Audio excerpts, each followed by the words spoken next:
going to be talking about leopard geckos and how to care for those guys. The leopard geckos, I believe, will top out about 8 or 9 inches, you know, depending on if you got like a male or female. Traditionally speaking, you'll see a little bit smaller of a male. Females get to be a little bit larger just to support the egg development and whatnot. These guys will typically live about 15 to 20 years, possibly even a little bit longer than that.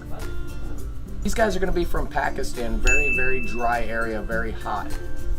We recommend a 10-gallon for a solo leopard gecko. Otherwise, if you wanted to have like 2 females or a pair, typically speaking, a 20-gallon would be a little bit more appropriate. We actually use the ground walnut shell or the desert blend. There's a couple different options there. Sometimes using the different mats can mitigate any impactional issues. The cool thing is with the desert blend that we use, they're actually less likely to become impacted because of the bitter taste. They're more prone to spit out those pebbles or whatnot. So it works pretty efficiently for us in that regard. These guys, as they go through their shed cycles, they're going to need a reclusive area to help them develop that mucous membrane to allow the old skin to kind of peel off there. So you can kind of see we have these little humid hides in there. What we'll do is we'll take a little bit of a sphagnum moss or a terrarium moss and kind of lightly dampen it, just so that way it will help them develop that mucous membrane they need to peel off the old skin efficiently and keep them pretty comfortable and hydrated overall. Well, because they are nocturnal, they're actually going to spend a lot of the time in the cave over here, and that'll give them a nice warm recess, to hang out in and help, aid with digestion and whatnot without feeling too, open to predators. I guess it's a reclusive area as well. These guys are going to be insectivores primarily, so crickets are going to be a good staple diet, especially for younger guys. As they progress in age, you can move into things like dubias, superworms, standard mealworms for some of the smaller guys as well. You just want to be very careful not to go with too large of a prey item, because that can lead to impactional issues as well, or problems digesting. Well, we would use a multivitamin essentially about once a week on these guys, and every day that we're not using that multivitamin, we would use a calcium supplement without D3. Given that they are nocturnal, they wouldn't require the D3 to synthesize the calcium. Another cool thing is we actually leave the calcium in the dish, so that way they can kind of lick it up as need be as well without actually having to dust it onto the crickets.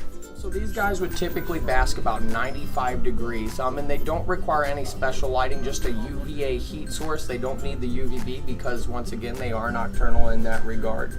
And so essentially you want to set your basking lamp up and just shoot for about a 95-degree hotspot, and you should be ready to roll. So Tyler's going to show us how we handle them. Alright, so for these guys, you want to be careful not to be too restrictive, and you don't want to grab them by the tail or do any pinching, just because they do have very sensitive bones. So what we'll do is lay the hand flat and kind of prop them forward and allow them to kind of crawl up onto the hand very easily. You want to be careful not to grab around the tail or do anything there, because there is the potential for them to drop it. And you just kind of want to juggle them back and forth in your hands. Keep the body fully supported so that way they're not flailing about and trying to, just kind of run off. And you just kind of cycle them back and forth in your hands there. As far as daily maintenance, the biggest thing would be, the first thing I would recommend is going in and getting the water dish, scrubbing that out. Doesn't necessarily have to be sanitized with any soap or anything. What we like to use is a nice warm or a hot water. And you'll want to take and scrub the dish out really well to where there's no residual film left in there. You'll notice kind of like a slime coating, and just want to make sure you remove most of that. Moving past that, the next thing would be is to check the moss hide. So we'll pop the lid off of that guy, go through, make sure there's no defecate or fecal matter left in there, no negative culturing or mold, anything of that nature. And then we'll top that off or replace it as need be.